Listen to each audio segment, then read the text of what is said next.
started out as a fan club, and it was a fan club that I started back in 1995.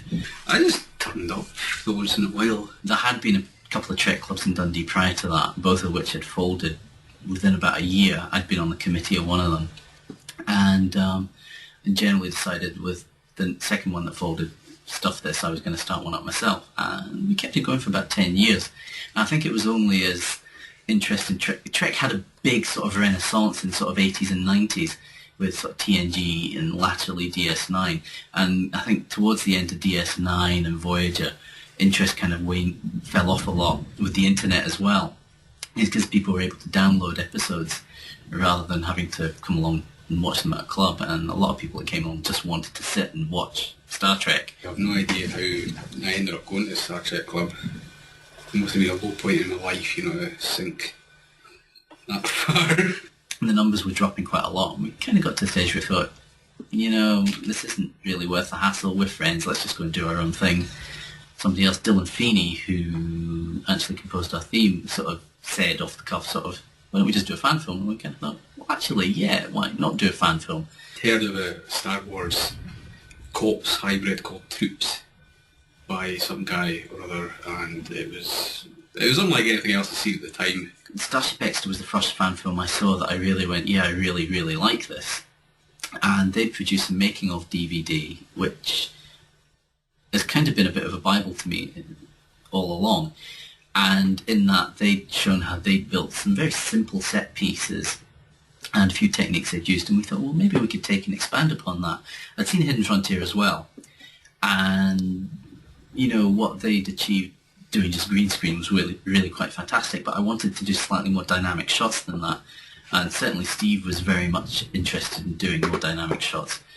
And we kind of thought, well, maybe we could build some set pieces and extend them with CGI and try and be a bit clever with it. Using some set pieces, extending them with green screen, using CGI to extend them, and using a mix of partial sets and CGI extension seems to work reasonably well.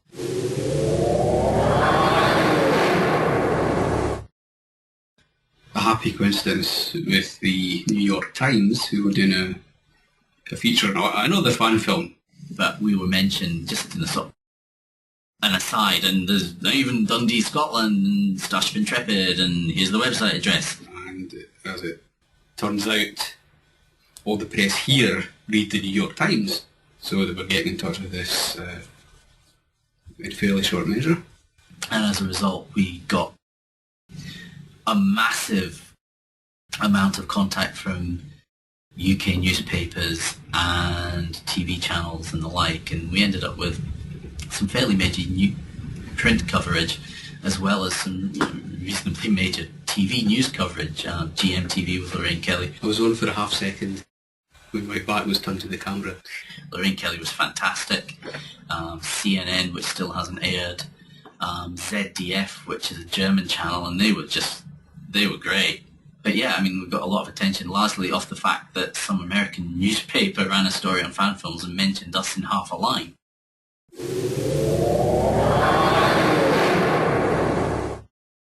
I'm Alex Matthews, and I'm the newly cast Kieran Azan. One of the characters in Heavy Lies the Crown was Lieutenant Kieran Azan, who ostensibly was the ship's counsellor, but obviously it was implied there was more going on with him. The crew of Intrepid didn't trust him, didn't feel like they could rely on him, so he was transferred off. The actor we had portraying him visited LA during filming and actually appeared in Hidden Frontier in a little crossover spot, which was really quite good. Ship's counsellor, USS Intrepid. You're quite possibly the most unlikely. The older you get, the more you start to sound like my mother. I've enjoyed most of the Hidden Frontier episodes, but watching that one, it was good. I had to use that actually to do part of my audition. Unfortunately, we had a parting of the ways, and the actor who was going to play Azan and was doing so very well dropped out, and at that point we kind of went, well, maybe we should just... I wasn't a huge fan of recasting, and I kind of thought, well, let's just take this character, change the name, go in a slightly different direction with him, which is how we ended up with Commander Jason Navarre, who was very up in front. he's the intelligence officer and knows a bit more than the others, but that's what he's doing here. As Navarre developed, and we did tweak the script a bit around Navarre, as he developed and as the actor, who is absolutely fantastic, grew into the character and very much made him his own, I really felt it was going in a very different direction than Azan, which at the time didn't bother me too much. But after we'd finished filming Heavy Lies the Crown, I was kind of thinking, well, there are other things I would like. There is an arc that's laid out for our story, and Azan played a fairly central role. That ultimately, that's not a role that I want Navarre to fulfill. So there was kind of a need to reintroduce a character that could fulfill Azan's arc. At this point, I kind of thought, well, Azan has had this little cameo in Hidden Frontier, which was very popular and very well done, and it would be nice to recognise that piece of continuity. So we came up with a little story that would reintroduce Azan back in, and we bit the bullet and decided, you know what, let's recast the character. I jokingly asked Nick, if you ever open up the role again, consider me an open audition. Out of the pilot got sent, he was clearly the best.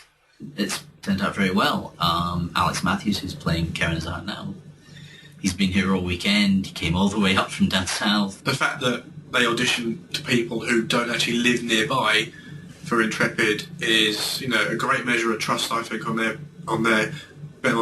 half. He's done a great job. Meshed very well with Alan Christensen. I did mention later on that I'd love to be beamed, and he was like, oh yeah, that's in the script. I was like, really? Yeah. Plot of Machinations is basically, it kind of picks up the ball that we're left with at the end of Heavy Lines of the Crown and runs with it a little. We get to see where some of these characters progress to. Lieutenant Azan arriving on the station and meeting up with Navarre, and they both seem to have their own agenda. We get to learn a little bit more about our main protagonist. And there's various exciting things with the Sarai. Amazing things, incredible things like you've never seen before. Catch up with Azan, see where he is. They need, but they don't particularly want, the character I'll portray, Karen Azan, to come back to the sector and give a bit more of a helping hand than he did in the past. We get to see Navarre take a step in growth in this one as well. He's mellowing slightly, so it'll be interesting to see how far that goes, if indeed it does.